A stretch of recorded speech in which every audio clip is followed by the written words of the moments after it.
This video on problem solving looks at classical control analysis. So a quick reminder of the techniques that these videos have been presenting.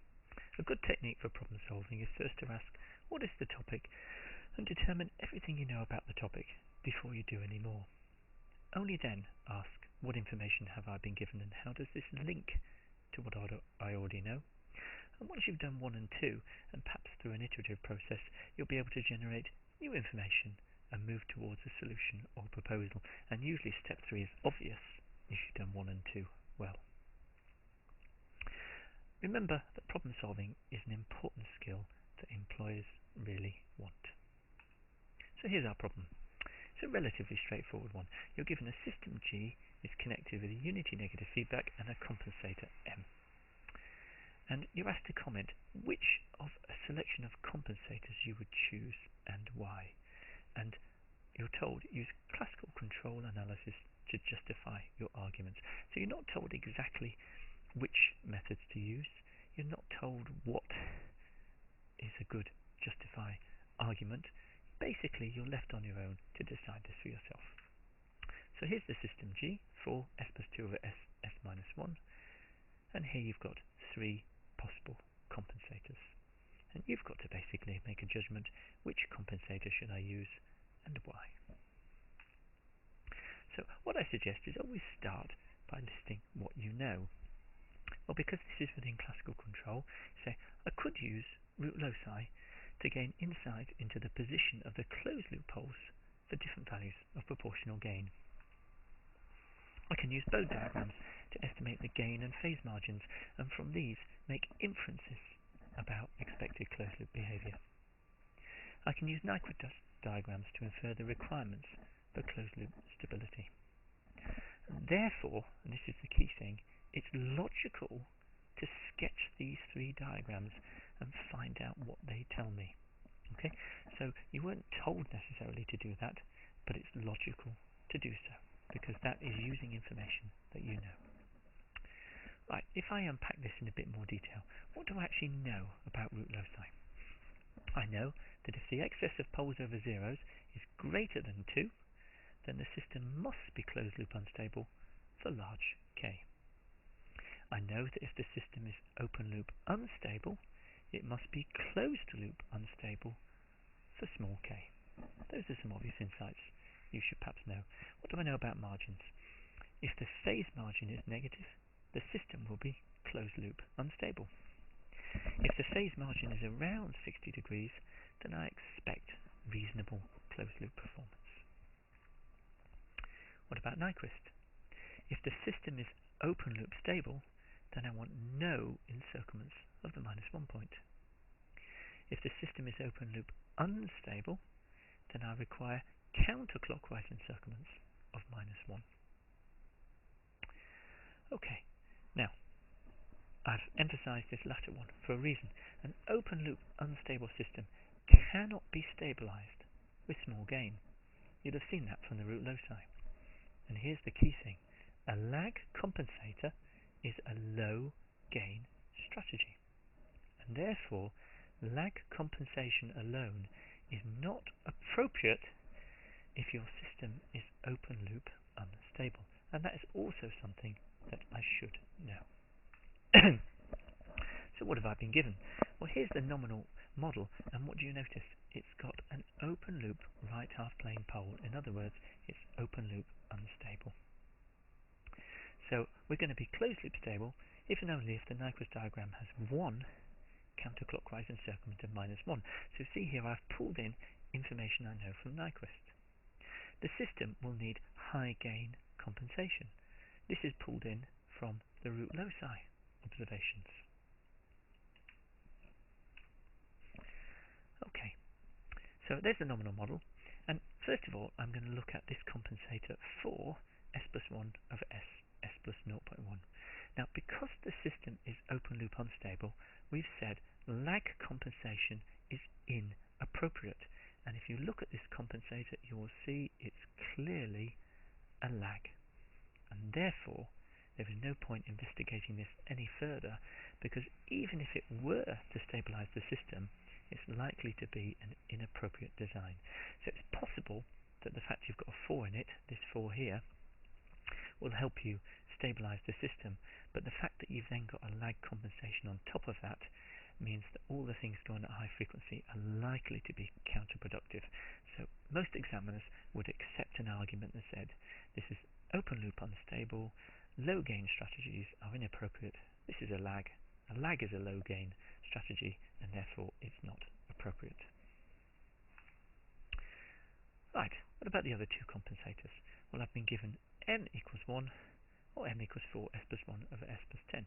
So the next thing to do is perhaps say, okay, I did say it would be useful to form the Bode, Nyquist and Root-loci plots before I go any further. So what I'm going to do is do that for this given G and see what it tells me. So here's the Nyquist diagram.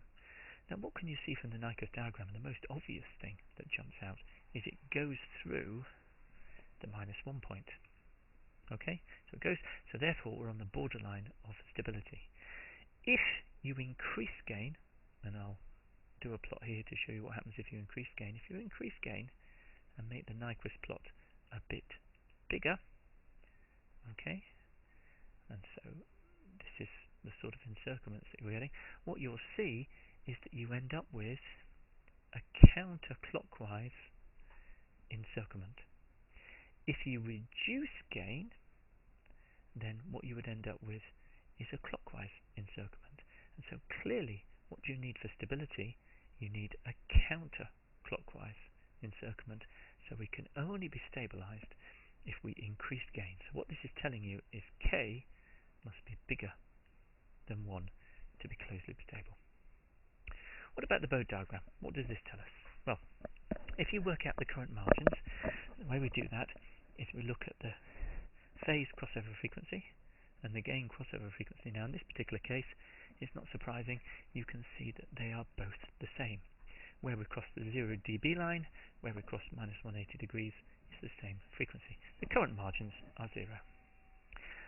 If you increase the gain, so let's do a sketch here where the gain is increased, okay, then what you will find here is the new gain crossover frequency, and if I run down, you'll see the phase margin is now positive. Okay, so in other words, if I increase the gain, I get a positive phase margin. If I reduce the gain, which is this red line, and run it down, okay, then you see I get a negative phase margin. So clearly, what the Bode plot's telling you is that K must be bigger than 1.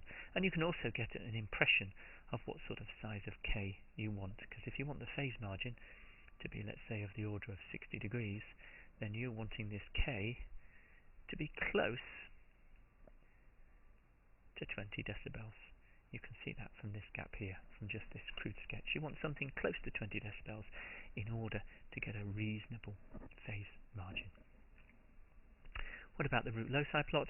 Well, again, you can see for small gain, you're over here in the right half plane. So you're closed loop stable for large gain and unstable for small gain. So we're getting similar insights from all of these plots. So here's our interim summary. A compensator of 1 is no good. A compensator of less than 1 leads to closed loop instability. A compensator larger than 1 gives closed loop stability. And the larger the gain, the larger the phase margin. Okay, in practice, we don't want the gain to be too large because you can end up not being robust. Now, where you need increases in gain or phase, it's likely that you should be using a lead compensator, or perhaps just a proportional. And so what we're going to do here on is only look at the lead compensator. You remember the other compensator was m equals 1, and clearly we've already said that m equals 1 is not good enough. If you had just proportional, then you need m to be pretty close to 20 decibels. So we're talking 7 to 10, something like that. So m equals 1 is clearly not appropriate. So let's test the lead compensator that we were given. What do I know about lead compensators? Well, we know that the maximum phase rotation is at the geometric mean of the corner frequencies, and for this particular lead compensator here, that's going to be root 10, which is approximately 3.2. The gain at that frequency, we can substitute it into the compensator, and you find for this one you get about 1.25. And the phase at this frequency is 55 degrees. So that's common knowledge about lead compensators. Where do you get the maximum phase rotation? What's the gain at that phase? And so on. So let's plug those in to our Bode diagram and see what we get. Well, first of all, we said that the maximum phase lift was at a frequency of about 3.2. So that's around here. So you can see this phase lift is about 55 degrees. And at that point, the lift in gain was 1.25, which is pretty close to 0 decibels. It's not exactly 0 decibels. Okay? So the phase lift is around there, and the phase lift is where the gain is quite small. So the gain lift at this point is minimal. And so if I now ask myself, what has happened to my margins? Well, originally, you took the margins, I used red from the blue plot. So this was before compensation, and you remember the margins were 0. After compensation, if I look at the gain crossover frequency, alright, what do you notice? Well, the margins aren't really much different, are they? They're still pretty close to 0 and 0. Why is that? Okay, the gain crossover frequency has actually gone down. Now, if you're using a lead compensator, you're expecting to lift the gain, and you can see that over here. You're expecting to lift the gain, and therefore to lift the gain crossover frequency, and you haven't done that. Okay, and so the new crossover frequency is lower, and so actually this lead has not helped at all. And the reason it's not helped is because the gain of this lead compensator isn't large enough. So the lead is not well chosen. Either the gain is too low, or alternatively you could argue the poles and zeros are in the wrong place. So what's the solution?